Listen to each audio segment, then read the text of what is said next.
여러분 안녕하십니까? 수요일 밤 여수 MBC 뉴스데스크 시작합니다.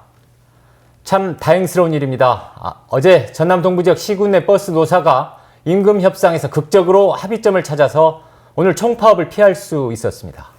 하지만 내년 52시간 근무제 시행을 앞두고 다시 임금 협상에 들어갈 가능성이 높아 미봉책에 불과하다는 불안감도 적지 않습니다. 조희연 기자입니다. 어제 저녁 늦게까지 임금 협상을 놓고 조정회의를 벌인 전남 동부 시군버스 노사는 총파업을 철회하기로 합의했습니다.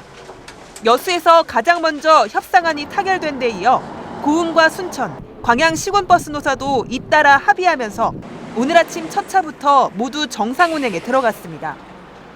노사 양측은 전남지방노동위원회의 조정안에 따라 오는 7월 1일부터 월 만근일을 15일에서 13일로 조정하지만 임금 삭감은 하지 않기로 했습니다.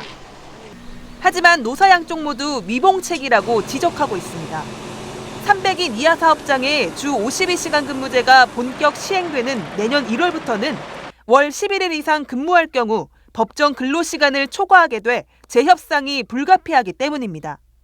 어쩔 수 없이 그건 법에 위반되기 때문에 어쩔 수 없이 그건 해야 된다고 봐요. 근데 이제 뭐 회사도 그렇고 정부에서 조금 책임을 지고 전남 동부 4개 시군버스 회사들은 임금과 유류비 상승으로 인한 운영비 증가와 승객 저하에 따른 수익 감소로 매년 수십억씩 적자를 보고 있습니다.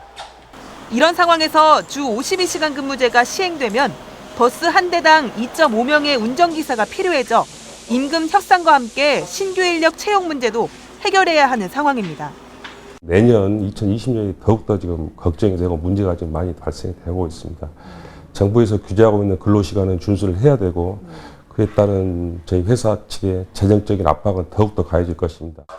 노사와 정부는 내년을 대비해 버스 요금 인상과 준공영제 시행, 지자체 재정 확대 등 다양한 방안을 검토하고 있지만 반대급부가 뚜렷한 탓에 연내 해결책이 나올지는 미지수입니다. MBC 뉴스 조희원입니다.